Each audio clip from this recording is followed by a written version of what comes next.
Hello mountain bike enthusiasts. In this episode of our 2025 eMTB SL shootout, we are going to be talking about the Propain Sresh SL. Gosh, that's a hard word to say. Say Propain Sresh 3 times fast, Yeah. but you can't do it. Whew, it's more fun to ride than talk about it.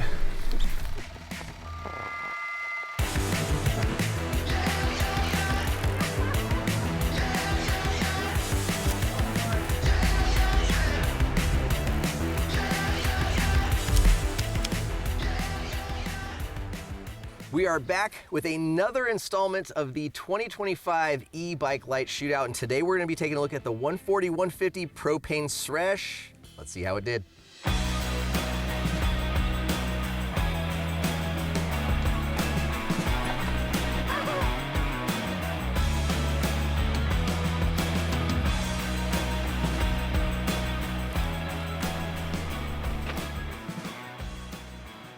So if you've not been watching the entire series, we are working our way through 13 low power, lightweight e-bikes as part of our shootout this year.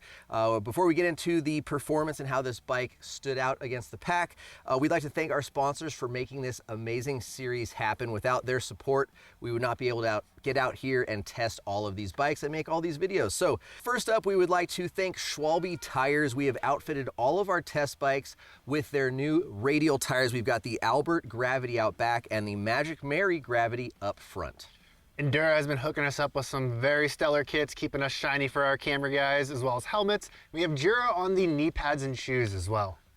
And of course, we are back here in beautiful Klamath Falls, Oregon, staying at the Running Y Resort, riding some amazing trails here at Spence Mountain and more parks. So put Klamath Falls on your to-do list. This place rips, especially in the fall times. Let's get into this bike.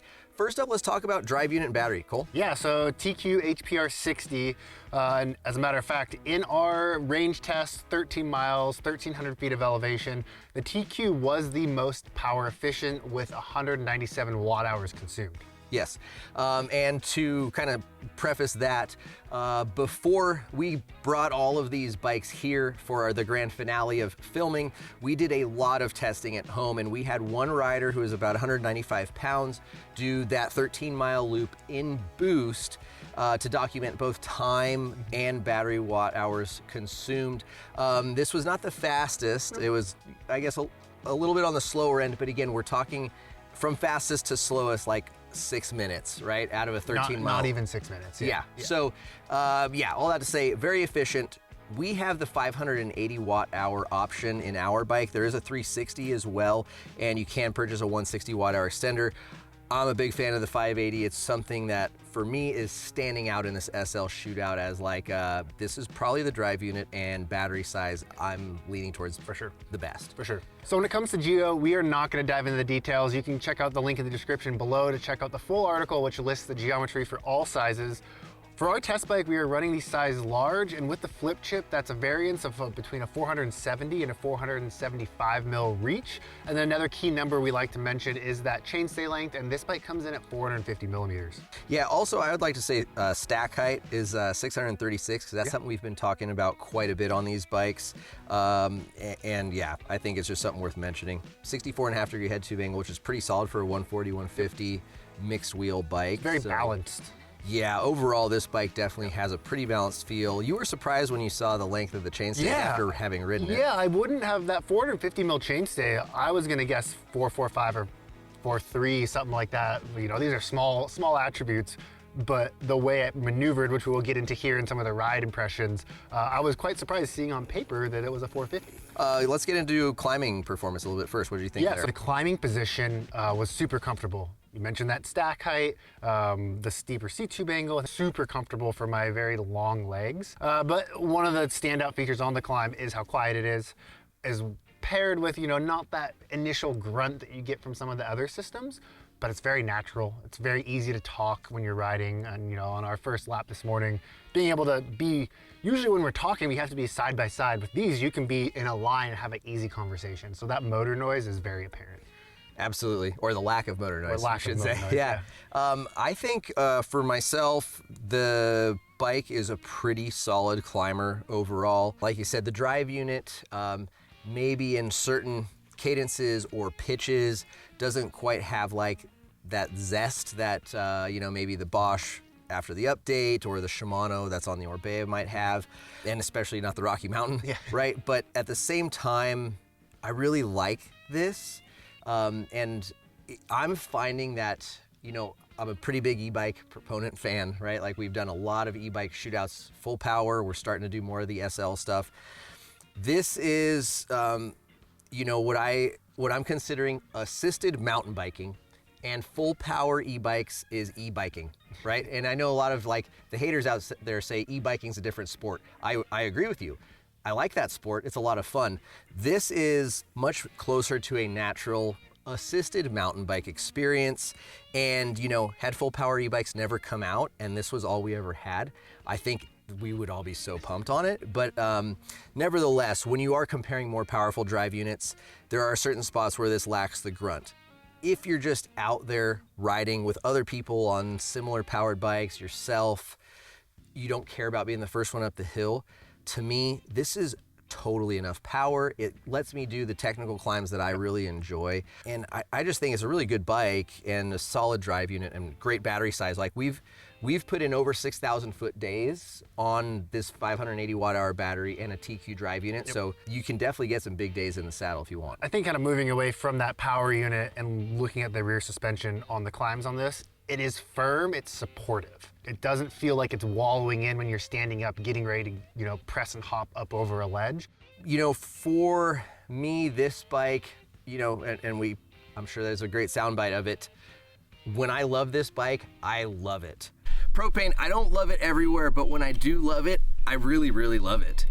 Especially when the dirt is soft, the traction's good, you're slamming the back end into corners, pumping, yanking for stuff. Like I kind of feel like a little jumping bean on this thing. Like I'm just constantly like popping all over the trail. And it just kind of makes me want to like race. Like it makes me want to like get a hard pedal out of a corner, slam the back end into a little wall. Like it is just a very fun bike. And then there are conversely moments where it will start to drop down, right? As we're working our way through 13 bikes, not every bike can be a winner. Every bike has areas where they excel and areas where maybe they're not as good as some of the others in the competition. And, we obviously want to offer you guys the best help and useful information possible. So the areas where this bike may not excel could be areas that you hate to ride or you never ride in your local terrain. So that's why we try to like bring that into perspective. Smooth trails, loamy trails, like berms, fast transitioning corners, areas where like the chunk is short, where like you can just like hit it and hammer it hard. This bike is one of the best in test. I absolutely have a blast aboard this bike. In those moments, it's very predictable corner. I'm finding that I really enjoy, on the e-bike side and lightweight e-bike, I really enjoy the MX wheel setup. Letting that back wheel get out first and weighting your front end and kind of sliding through the corners without that fear of losing the front end, because that back end's always going to step out first, is really enjoyable on this bike. And some of the S turns, I definitely felt like I had a faster overall average speed. But then conversely, getting into some of those sustained rock gardens, I kept feeling like I was getting hung up and slowed down. With that said, I think both Drew and I do prefer a little bit softer off the top feel. So if you are a rider that really likes a firmer underfoot feel and a really efficient pumping bike, which this is super efficient pumping, it's going to be a good choice. All of these platforms have pros and cons.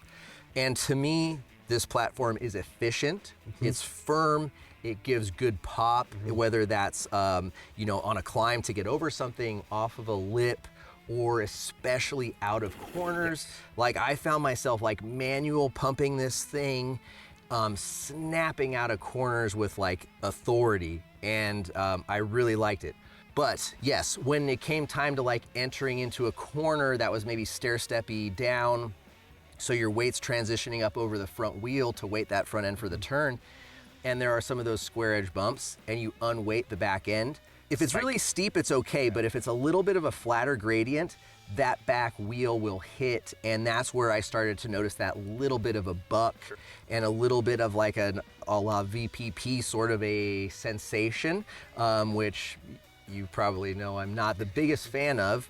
But again, on really, really steep trails where your weight bias is a little more forward and the bike can go over it, it's not as noticeable. I found it to be more of an issue on like the slightly flatter gradient descents where you're just hitting that stuff repeatedly. But again, like there's a lot of trails that don't have that type of obstacle and scenario. And in that case, this bike, like I said, and I think we said earlier, it's hard to beat when you get into some certain spots. Yep. So one of the nice things about the fit and finish of this bike, I forgot my multi-tool and need to adjust my saddle height on the climb up. We've got a quick release bash guard here with a multi-tool built in. Look at that. When it comes to the frame, the construction, the cable routing, how does this leave you feeling? For me, the fit and finish, I mean, you know, I'm not the biggest fan of red. I'm not like Sour Patch who like, you know, dreams red. But I do gotta say the hot tamale has grown on me, man. Like I do like this thing. It's quiet, right? I think the cable routing and cable management's solid. I love the way the cables kind of like arc into the chainstays. It looks like fighter jet-esque, kind of just like really good transition into that chainstay. Absolutely. I think it's, you know, overall, like I like the chainstay and seat stay protection. Like that's a nice thought for heel rub. The paint seems to be holding up rather well. So to me, like I would say, you know, you're getting a package that looks nice, it's cared for.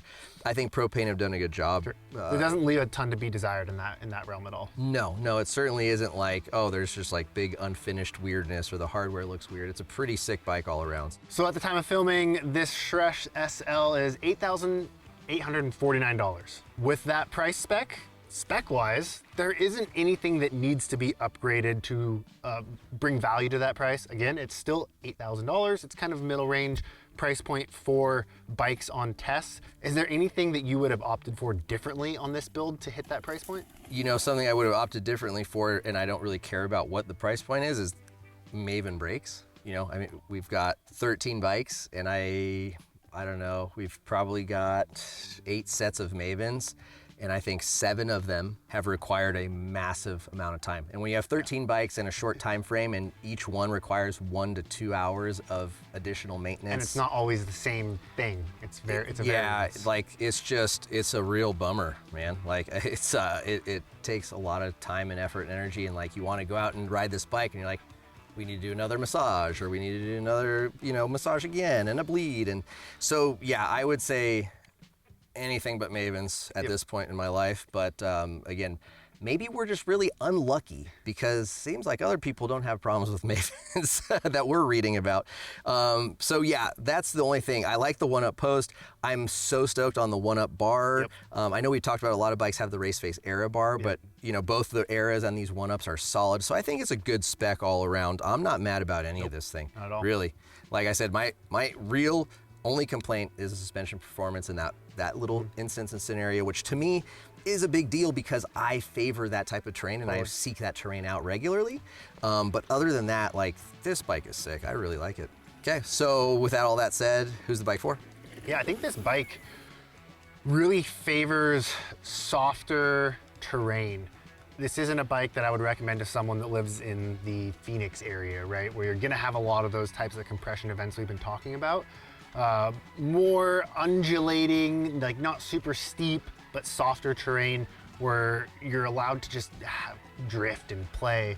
And I think someone that also favors flow trails, this bike is gonna be super fun. And then for those moments you wanna go on to the more chundery things, it's gonna have enough support to press into and kind of get you through them. Yeah, absolutely. And I mean, the Nighthawk has like been one of our main test trails here, which is a beautiful mix of tech, natural flow, and man-made flow, like all in one trail. And I think in that terrain, the bike actually is really solid. And I'm okay with this bike on the steeps personally. It's just for me, the larger square edge bumps, but like I think everywhere else, this bike really does a good job at shining through the rest of the pack, not just because of that bright paint job, but it is a fun bike. If you like to pump, play, be active, carving and letting that back end slide into little catch walls, like this thing is an absolute blast. I mean, and I know we're saying that a lot, but gosh, there's a lot of sweet bikes. So you'll have to stay tuned for the grand finale, which is coming very soon, to see which one of these very fun bikes that we all like so much is gonna work their way up to the top of the mix. But I mean, yeah, like I said, the finer things are going to start to matter more in the grand finale. And we're being very critical too. That's the thing you have to remember in this. Like, we're being very nitpicky and critical. By no means would I not enjoy owning this bike. Yeah, absolutely. Yeah, but it's just when you compare this to 12 others with different suspension platforms, we got to find something to say that makes it different than the rest, because you know, almost all of these bikes here are very good bikes. So what makes a bike very good or excellent or just like pretty good? So there you have it, folks. Stay tuned. We're getting to the round table. It's coming so soon. Thanks again to Schwalbe, Endura, Giro, Klamath Falls, and the Running Y Resort for having us once again and making this series possible. If you've enjoyed the episode, please subscribe to the channel. Stay tuned. The grand finale is coming soon. We'll see you in the next video.